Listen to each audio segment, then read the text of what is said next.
Charlie Oscar. November 8, Charlie Oscar, is that a Roger? November 8, Charlie Oscar, is that a Roger? November 8, Bravo, Charlie Oscar. November 8, that's Clumsy Ox.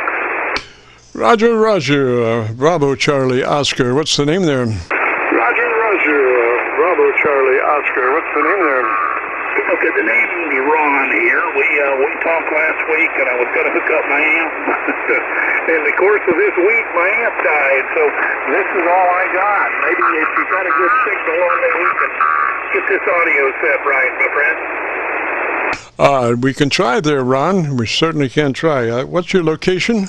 We can try there, Ron. We certainly can try. What's your location? I'm in Mountain, Ohio. It's about an hour northwest of the center of the state.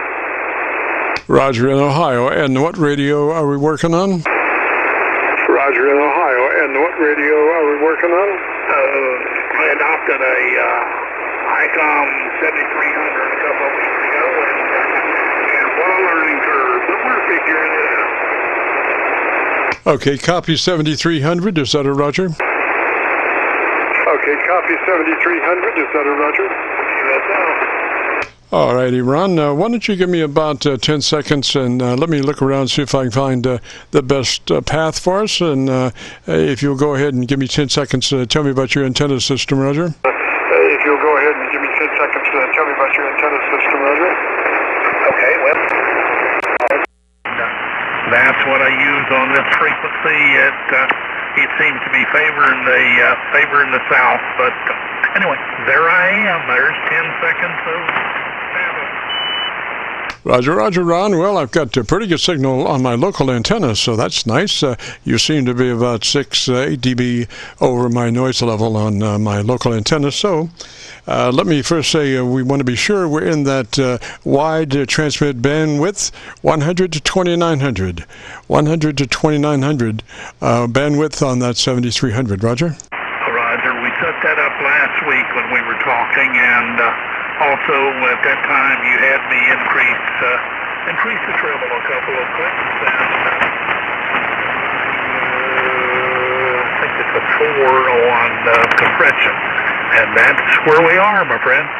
Yes, sir. So we got we're in that wide mode, and then we went to the compressor, and you're in a 3 out of 10 on that radio, Roger. Actually, it's 4 out of 10. Yeah, we want it on a 3 out of 10. 3 out of 10 on that radio. We usually suggest that a third of the compressor. When you start moving past that, you start getting a pump up between words, and we don't really need that. A 3 and a 6 are just about the same, as far as actually working on the word, except the difference is the 6 gives you suck up between the words, and we don't want to hear people mumbling in the background and stuff like that. So a 3 on that compressor. Roger. Okay, we're at 3 now. I made the adjustment. Yes, sir. And now to your ALC. Double check your level on your ALC. With mic gain in hand and the magic word audio, adjust your mic gain until your ALC is 2/3 reading. Roger? Audio.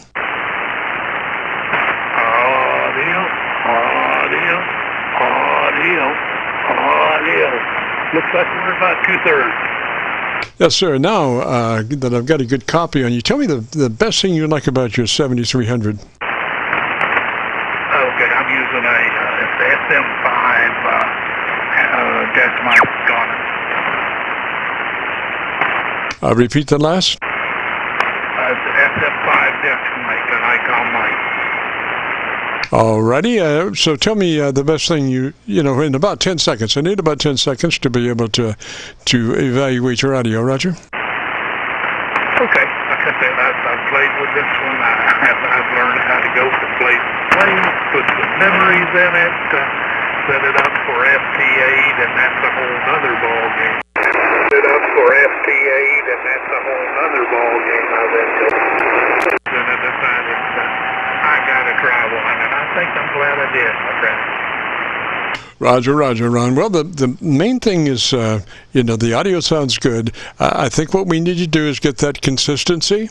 Leave your ALC meter out so you can look at that as you're speaking, and use that as a tool. And you want to be in that sweet spot as much as you can be, and that relates to your volume. And maybe you might want to twix your mic volume on the radio a tad, just so that you're mainly in that sweet spot. We don't want to go past the sweet spot, which is 2/3 on the ALC meter. We don't want to get up in the red at all. We want to stay right there. The sweet spot is at 2/3 on the ALC meter, and so if we have it out and looking at it, then we can see precisely what we're doing. The ALC meter is the Bible for radios. It tells you exactly what's going on the transmit side. Roger?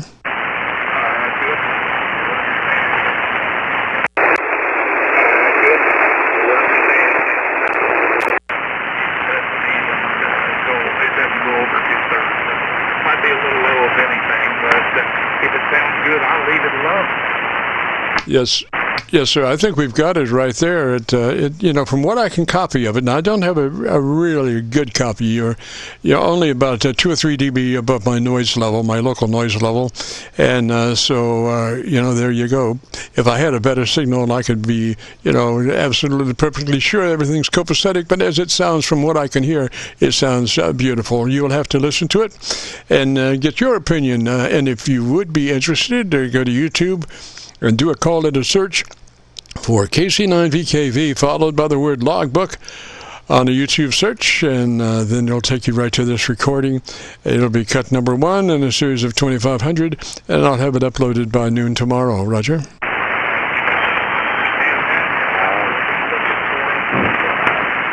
melodious voice of mine as well. Thanks a lot, Jim. I'm going to leave her alone here, and we'll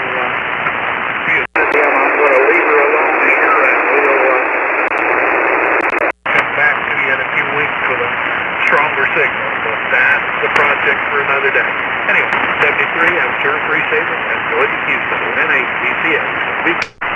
Roger, Ron. Now, I just maybe tell you that, I have been around the horn. I have 4 internet SDR receivers around to help my 100-watt friends, and the best copy I had was on my Pennsylvania SDR, my local antenna, and those were, just kind of so, maybe 2 or 3 dB above my noise level.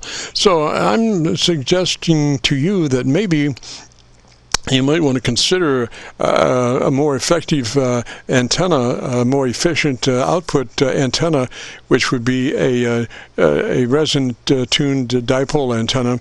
If you get a chance, if you might be interested, put up a resonant dipole antenna, and you can, you can pick out the area that you want to concentrate your signal on, depending on who you would be interested in communicating with, because those antennas radiate broadside to the wire. So you put the wire broadside to your target, and that starts the what they call it, ADI. Your efficiency over your area of dominant influence. It's an old broadcast term, but what it means is you identify where you want to go with your signal, mostly, and so you arrange your resonant dipole to where it maximally radiates to that area from the very beginning. And then if you had an AV switch, that you could switch between your antenna that you're using now and your new resonant tuned dipole antenna, you could really hear the difference, back and forth. And it gives you an option. And the whole name of the game in, ham radios, the more options you have, transmit and receive, the better you're going to be. If you're locked into one antenna, you have no options, but with 2 antennas, you have twice the options as you had before with an AV switch. Roger? I do understand. My problem is where my trees live. This antenna is resonant at like 7250 because I operate Mid-State and South the others. Anyway, I got to grow some trees to do that. Anyway, I do appreciate it. That's part of our problem is you're off the end of my antenna.